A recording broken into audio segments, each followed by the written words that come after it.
everyone. Welcome to the Being an Effective Volunteer for Engineers Week and Beyond webinar. My name is Thea Sahr, and I am the Director of Communications and Programs for DiscoverE. And that means that I get to put my hands into all of the programs that we offer here at DiscoverE, Engineers Week, Girl Day, Dream Big.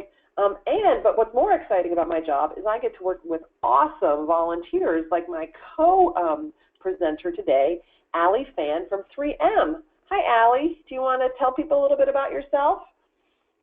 Yeah, hi. Thanks, Thea. Happy to be here and co-present on this awesome topic. I am a design engineer for 3M, and I also work on our 3M's chapter of DiscoverE, and I work as the volunteer coordinator, so coordinating all the different visits and activities we do in local schools.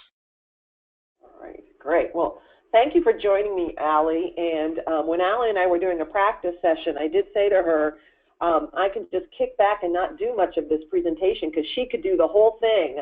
She has amazing experience as a volunteer and doing hands-on engineering outreach with kids. So thank you for joining me today, Allie. If anyone has any questions, please feel free to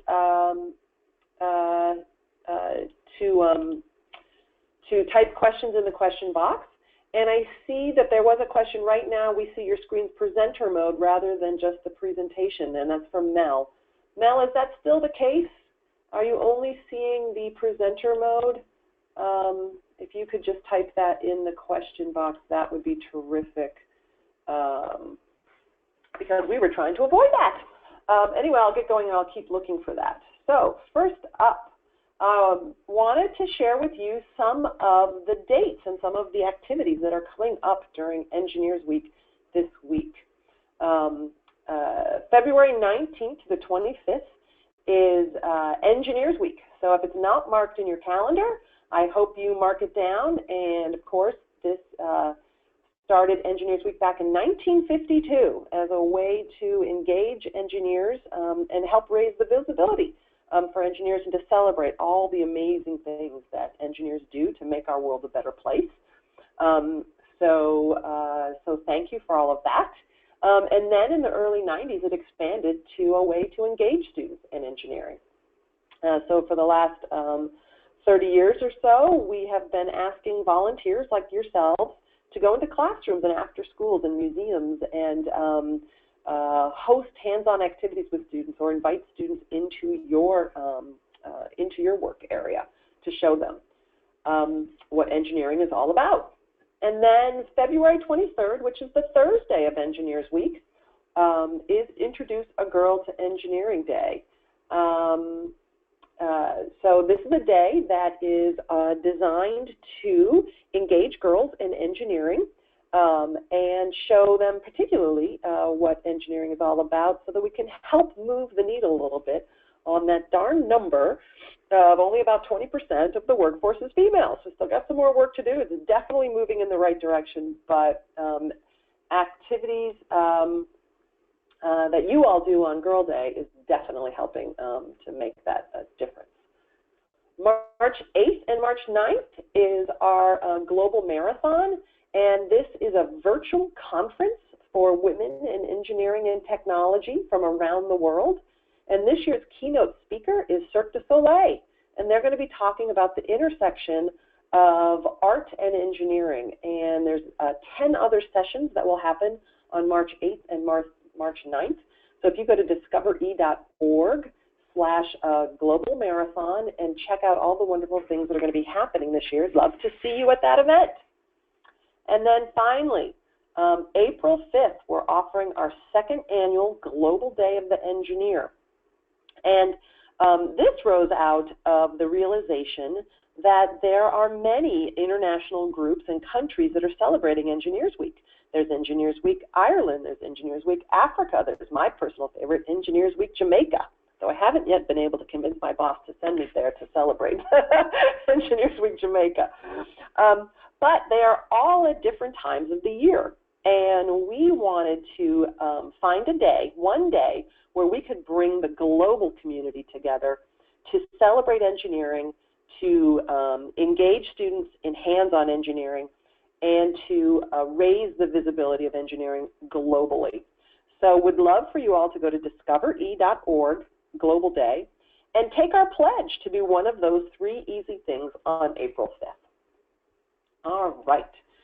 So next up, we're here to talk about how to be an effective volunteer. And there's 2 things that go into being an effective volunteer, and it's right here on the screen, this nice formula. Positive engineering messages plus hands-on activities equal a successful outreach experience. So what does that mean? How do we break that down? So Allie and I are going to break that down for you in the next 30 minutes or so. A number of years ago, some of you may know about the National Academy of Engineering's project called Changing the Conversation. And this is where they really looked at the messages that engineers were conveying to students when they talked about engineering. And at the time, they found that engineers were saying things like, engineers use math and science to solve problems. And when they asked kids what they knew about engineering, they said, well, they use math and science to solve problems, and that's not really for me. And what we realized was we needed to go beyond that. That's part of what engineers do, certainly, but it's not the whole picture. And after a lot of research, looking at different aspects of engineering, 3 things that I think will resonate with all of you out there. Engineering is creative. It's creative in this image right here. This is an image from engineers who are working on the James Webb Space Telescope. And their challenge was they have to build a telescope that can be launched, one of the world's largest telescopes, that can be launched in a rocket, sent into space, and then when it arrives at its anchor destination, has to deploy and unfold. So that's just one aspect. And then they also have to keep the sun's heat away from it, and they have to build these huge heat shields. So if that's not creatively solving problems so that we can learn more about the start of our universe, I don't know what is. The next message that we want to think about sharing is engineering is about teamwork. One of the other things that a sister project to Changing the Conversation found out, Engineering Your Life, found out that most students think that engineers and technologists sit in a room all day doing math problems, working alone in a cube. They don't know how much teamwork is involved in engineering. And that's a particularly important message for kids today to hear and to know that engineering, it all happens in a team. Good ideas are built on each other. It's not cheating to build on someone else's idea. You know, brainstorming is the centerpiece of engineering. So engineering is about teamwork. And the final message that the National Academy recommends is engineers make a difference. And if you've been participating in DiscoverE for a long time now, you'll know that's our tagline, you know, DiscoverE, let's make a difference. So one thing that we like to say is when you tell people what your job is, you know, you can say, I design bridges, or I design, I build, I'm going to stay in space for a little bit, I design satellites. Rather than just saying I design satellites, you could say I design satellites that detect drought, or I'm an environmental engineer that is protecting our water, or your drinking water. So always try and think about what is the benefit, what is the difference that your particular branch of engineering is making. And I know every single one of you is doing awesome things to make the world a better place. And I think it's up to all of us to help break down that myth and those stereotypes about engineers out there by telling people what we do.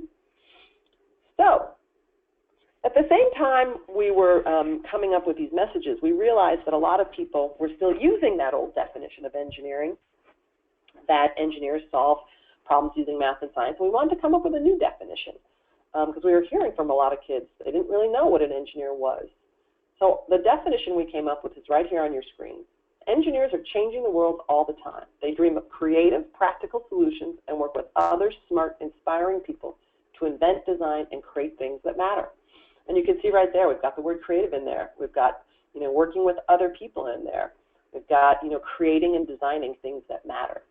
So if you take that definition and start making it your own, please feel free to take this definition whole hog, take this definition and customize it to your own stuff that you invent, design, and create. So let's get into the second part of the formula, the fun part of the formula, which is combining the messages with a hands-on activity. Early on, back when I worked at WGBH, the public television station in Boston, and worked on a TV show called Design Squad, which is an engineering game show that some of you may be familiar with, we did an evaluation of the TV show and of the outreach. And the show had all of these messages embedded into it. And kids came out of the show understanding what engineers do, they understood the design process, and they wanted to learn more about engineering.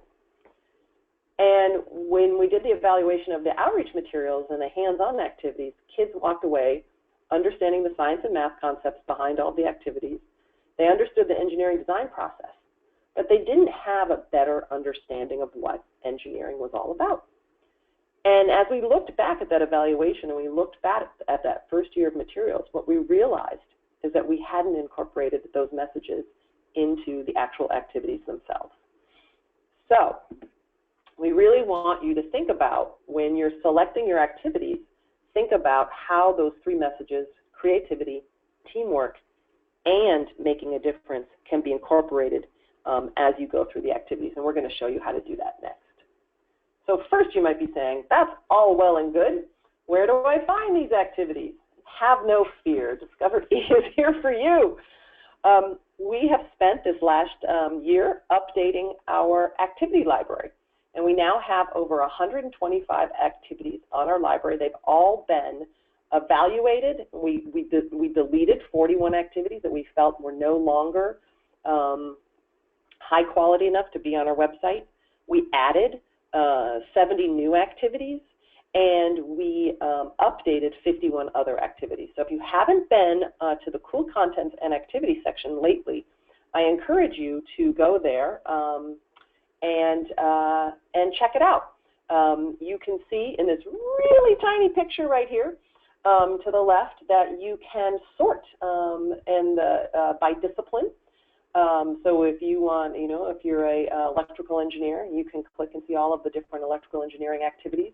And then also you can sort by topic, by school topic. That's a little lower. Couldn't fit the whole thing in. All right.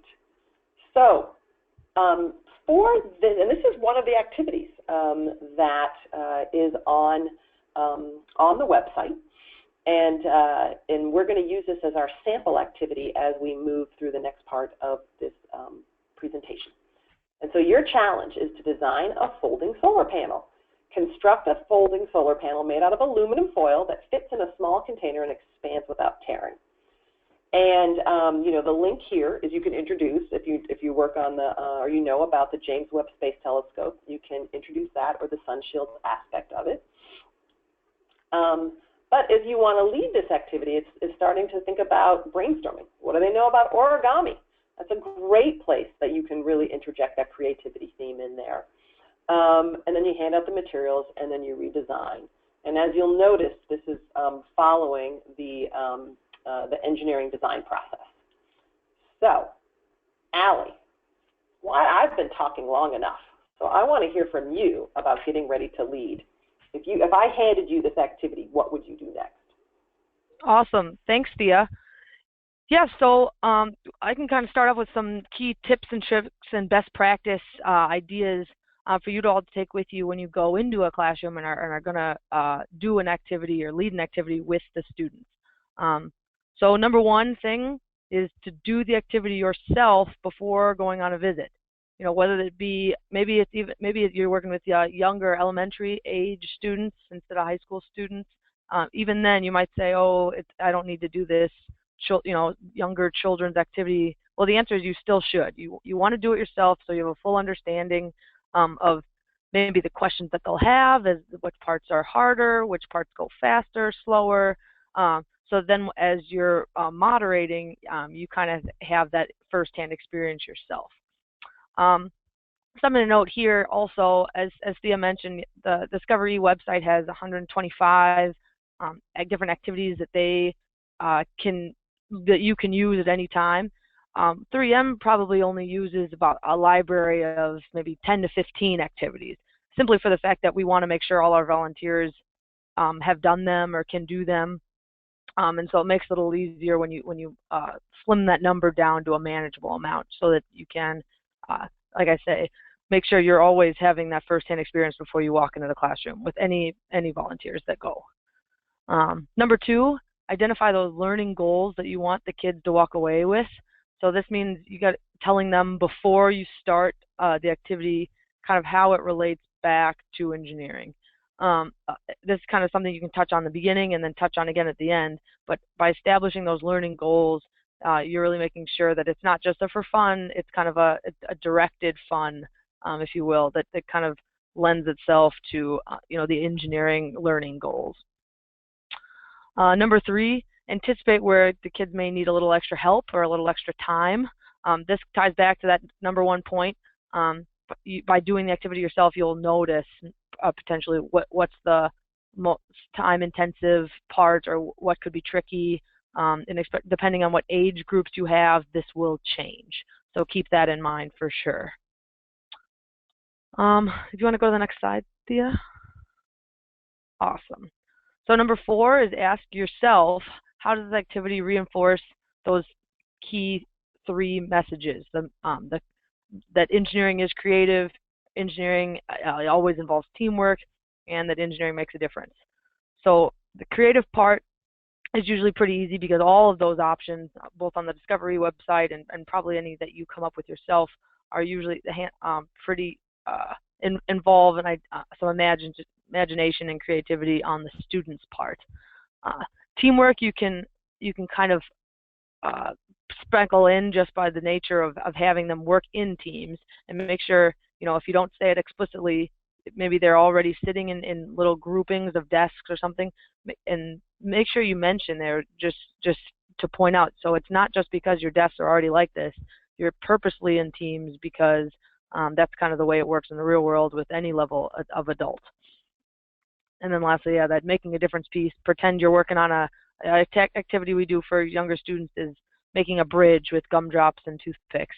And so again, that's a really fun activity. The kids always love it, but how to relate that back to making a difference, you could say something like, okay, this is an idea of how you might model a larger project. So an architect or a civil engineer or a structural engineer would do something like this before building it, in a real model stage, because they need to make sure that it's going to be safe and that it's going to look as they anticipated. So basically blow that scale up back large again, bigger than the small activity, back to the world size.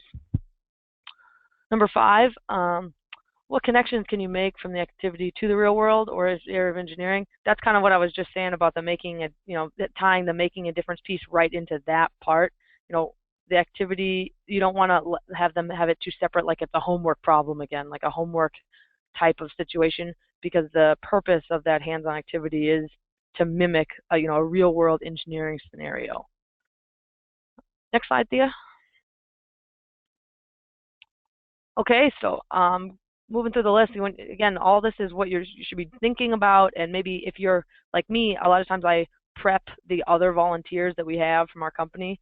So these are the kinds of 8 to 10 steps, I think 8 steps that I'm going through right now, are the kinds of things you can tell the other volunteers that may be going with you into these other schools. But so another piece that's important for getting ready to lead is making sure that you have all the materials and don't rely on the school or the teacher to supply what you need.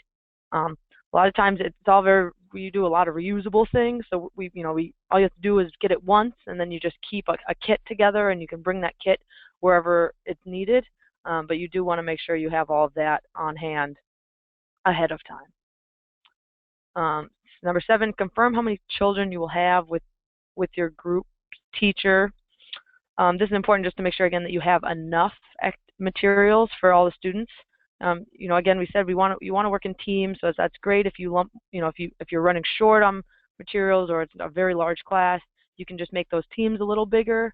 But you definitely don't want to be surprised that you have twice as many students as you thought you were going to have. So that's another thing to think about there.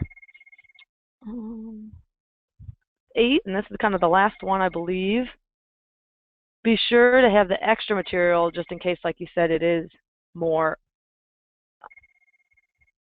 students than you're anticipating. Sorry, I'm getting another phone call here. I want to make sure I don't. There we go. Sorry about that. If you lost me at all, Thea, can you hear me? Can you confirm that you can still hear me? Sure can. Perfect. Sorry about that. I had my other line start ringing, and I didn't want to lose this call. Yeah.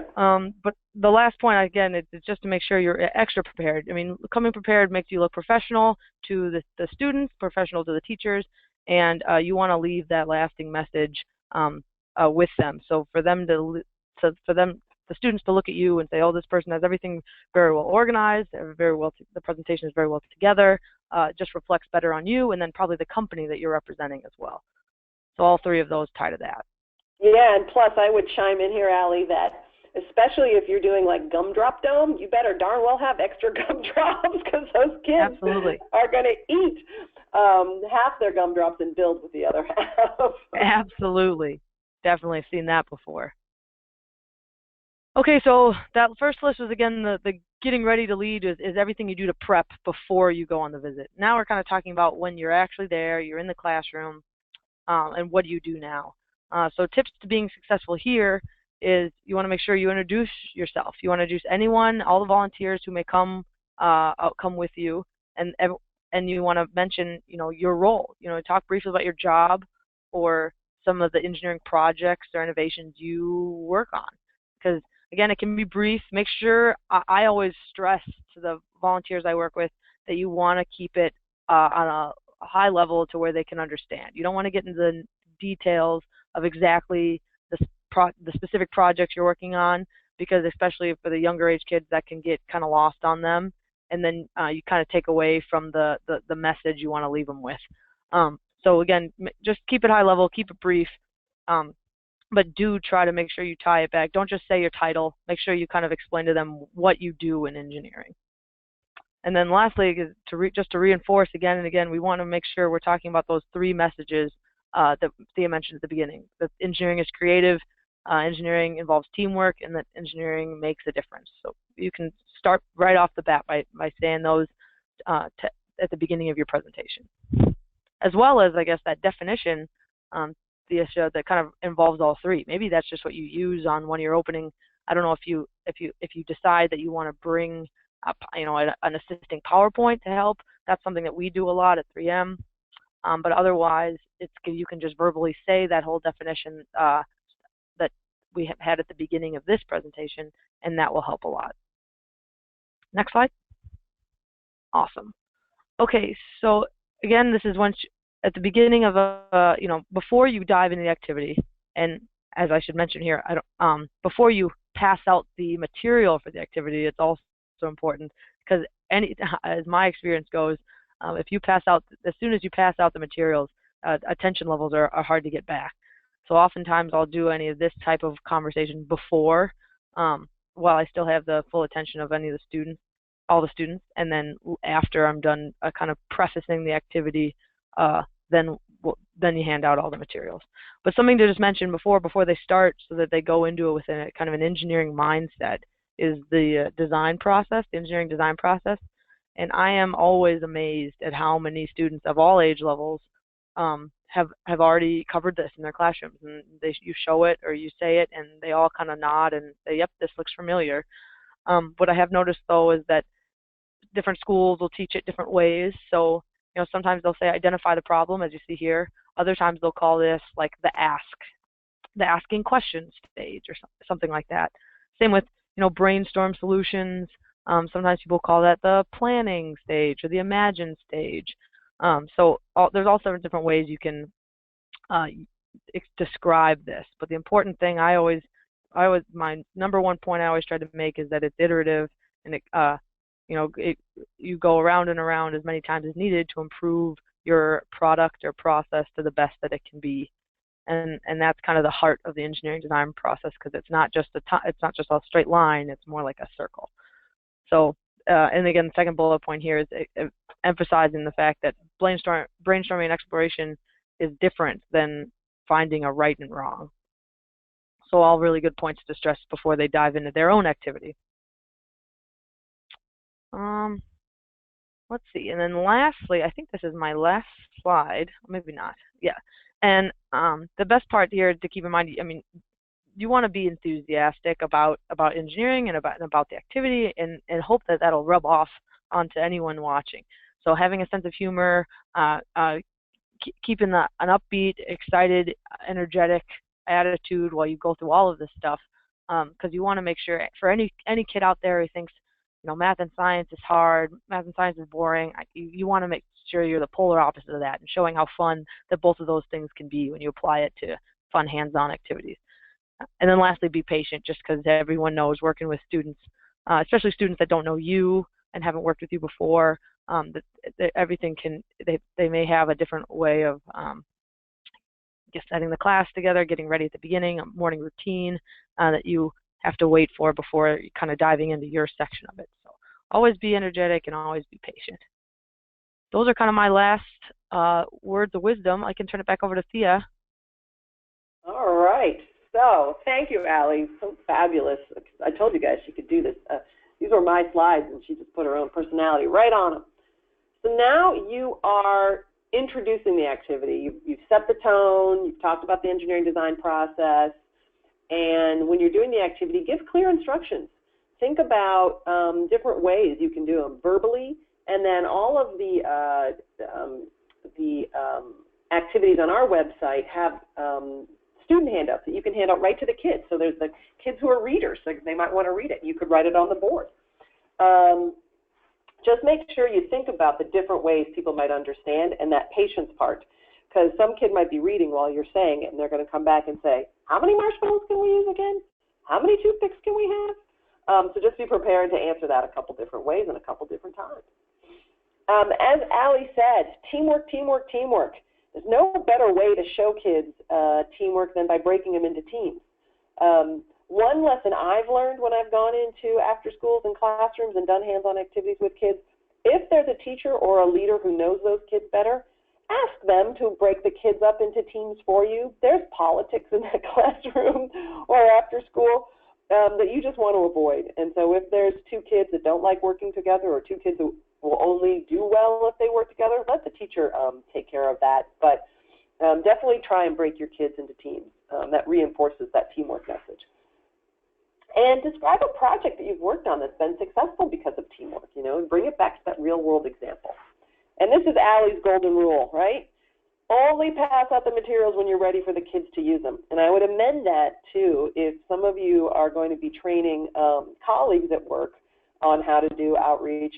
Only hand out the materials to those, to your fellow colleagues when you're ready for them to use them. I've actually found they're a little bit worse than kids. I don't know, Allie, if you've had the same experience. So now the kids have the materials. The room is really loud. It is buzzing. What's your job now? What's your role now? Your role is to walk around the room, make observations, and ask leading questions. You know, ask the wheres, the whys, the hows. And this is where doing the activity in advance is really going to help you out. You can put a couple of questions together, especially questions that you think might help them get unstuck. I've noticed that your moon lander falls over when it lands, and your astronauts are getting a little bit smooshed. What might you do to your design to help fix it so it lands flat? So you can think about just looking at it, making those observations, asking the who, the where, why, how questions rather than. And they're going to ask you specifically, how can I fix this? Allie, how many times have you heard that? How can I fix this? Tell me what to do.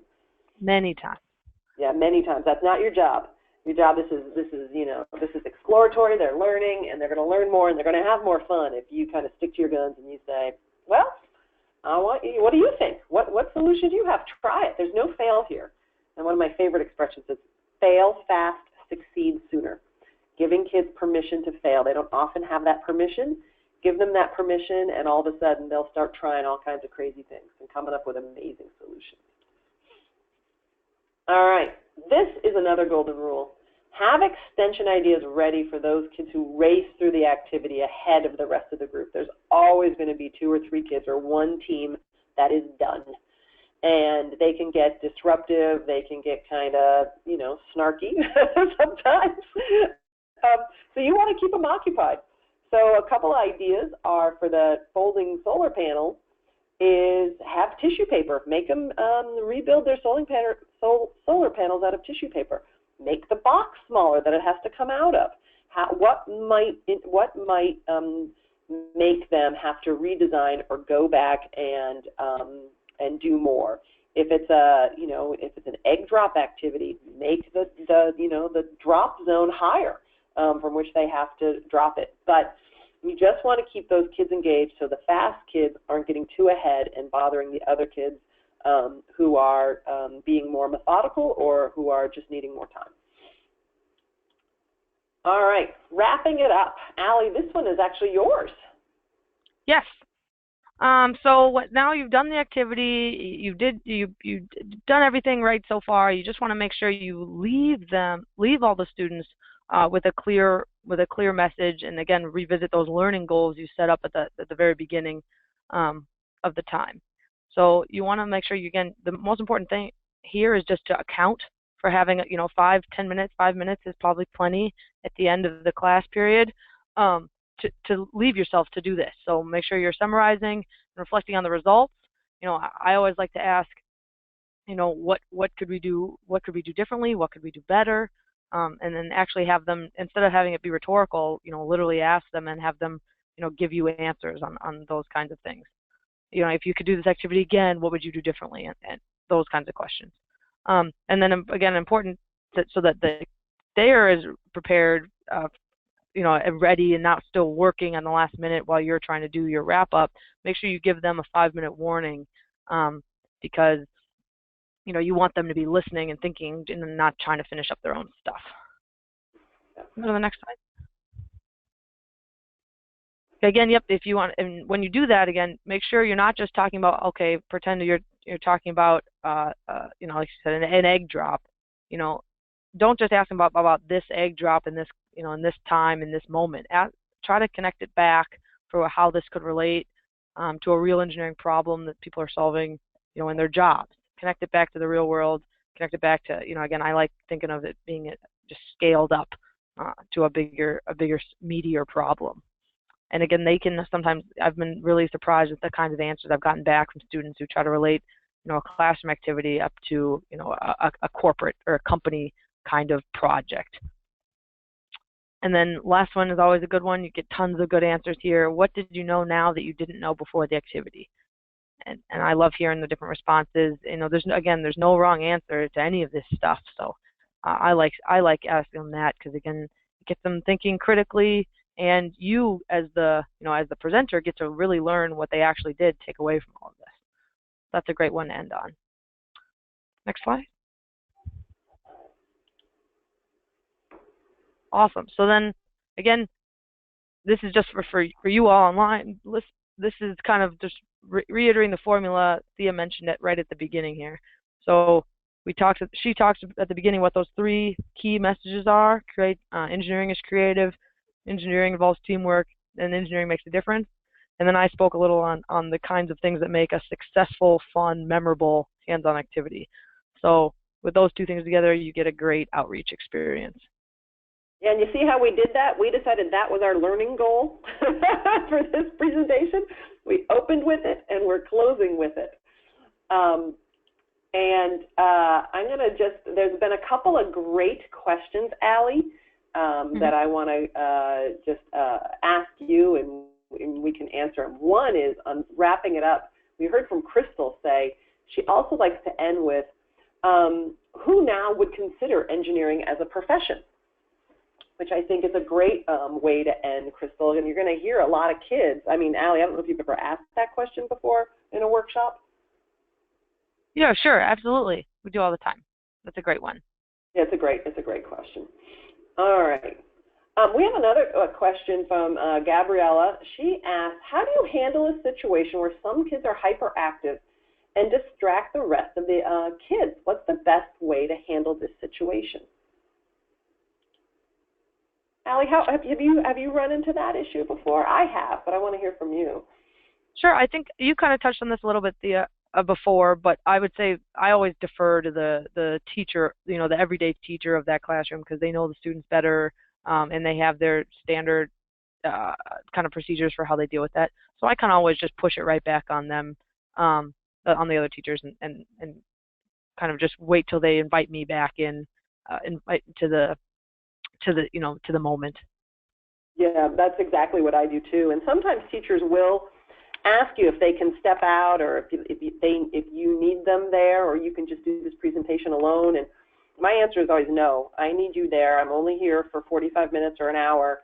I need you there to be backup to handle exactly these kind of situations. Many teachers won't. It happens more in after schools where they're like, oh, good, someone here can work with the kids. And until you have that ongoing rapport, if it's a multi-week situation, then you can get more into the discipline of the kids. But if you're just there for one day, really rely on the professional teacher.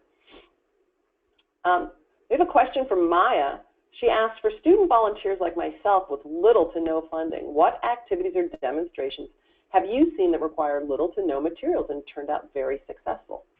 Maya, that's a great question. And if you go to the DiscoverE.org website and you look at our cool content and activities, we really tried hard to make sure that these activities are pretty basic in their requirements. Like if you look at the folding panel, it's tinfoil, it's craft sticks, it's other things.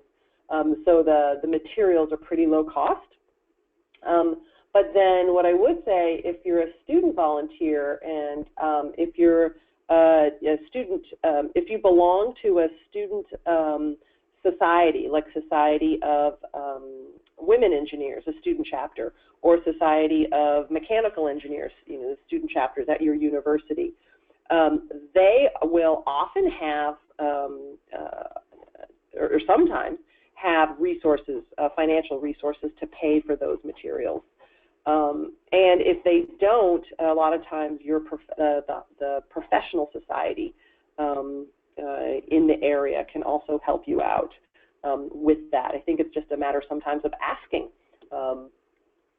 that question. Allie, how do you guys handle that at 3M? Yeah, I think it's probably about the same. It is kind of on even within 3M itself, it's kind of on a case-by-case basis. So I don't have a great answer for you, but I would echo anything that you said there. Yeah.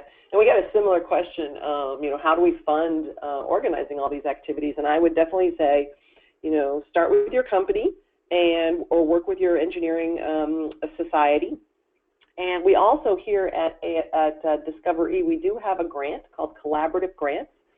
So if you're working with, we want to see at least one engineering society, like an ASCE or a IEEE or a AICHE, to work with a diversity engineering group. So for SWE or NSBE or SHIP, Society of Hispanic Engineers or Black Engineers or Women Engineers, get those two groups to partner with a third organization to host an event. And we have a small number of grants, $1,000 grants, to pay for events and to pay for materials. And so if you go to the About Us section of DiscoverE.org and look at collaborative grants, those grants are available, and those grants are international. It doesn't have to be based in the U.S. I notice we have someone here from, let's see, where we had someone from Honduras chimed in earlier, so that's terrific. And we have someone from India too out there. We had another question about translations, and are these activities translated? And on our filter on the cool contents and activities section of the website, and I hope you're all tooling around DiscoverE.org right now and looking at all of the resources that are available for you.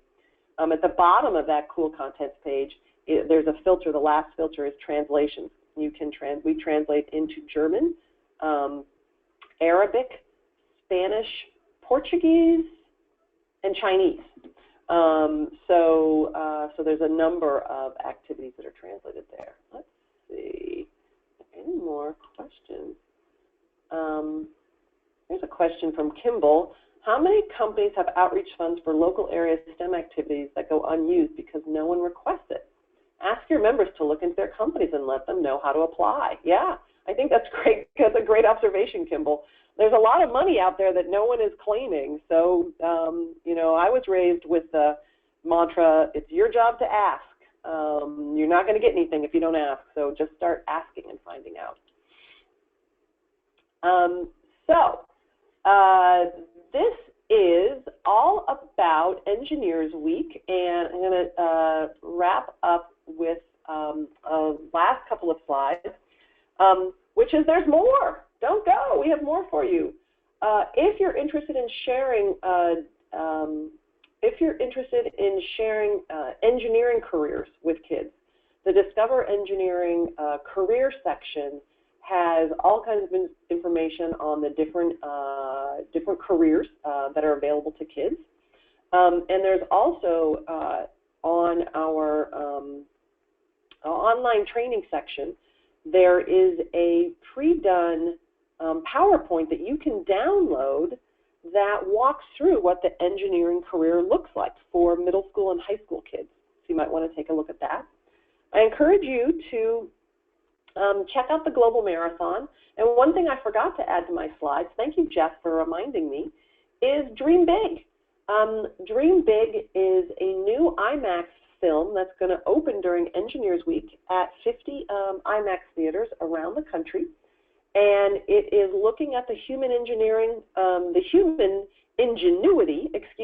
behind engineering. And on our website, discovere.org/dreambig, you can go and you can find out a theater that it's playing near you at. And there's also a whole number of hands-on activities. And you can volunteer to go volunteer at your local museum that's showing the film, and they're going to be doing outreach directly to students as well. So thank you, Jeff. All right.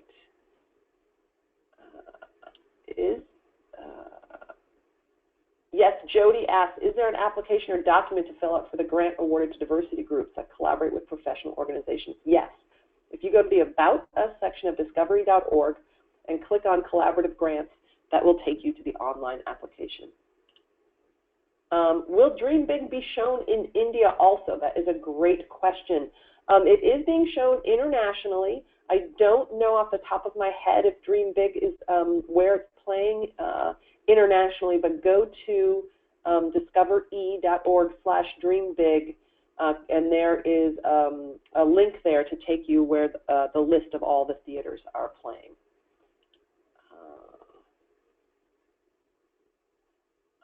Here's another great question. This will be the last question because it is 12:45 and we want to let you go back to the rest of your life. Does Discovery have any connections to be able to use material from Hidden Figures? Unfortunately, we don't, but Hidden Figures is a wonderful movie to use to engage girls and boys in engineering. And I've heard lots of good stories about people taking kids on field trips to go see Hidden Figures. But we don't have any formal connection to the movie other than if you think that that will fit in with your outreach efforts, I say use whatever materials you have at your disposal to get kids excited about engineering. We do have connections to the Dream Big film, however, with those 50 activities and the museums, so you might want to start there. So I'm going to stop. Sarah asked, how do I volunteer for Dream Big? You can go to the Dream Big section of the website, and there's buttons all over the place to sign up as a volunteer. So I want to thank my co-presenter today, Allie Fan from 3M. Allie, you're an amazing co-presenter. I'm going to call you to do this again, okay? Oh, excellent. I can't wait. Okay. Thank you, and thank you, everyone. And we do have a recording of this of this presentation, which we will make available on our website. So if you want to share it with others, it will be available for you to do so. Thank you, everyone. Have a happy Engineers Week. Go out there, celebrate engineering, and help engage more kids in exploring engineering. Thank you very much.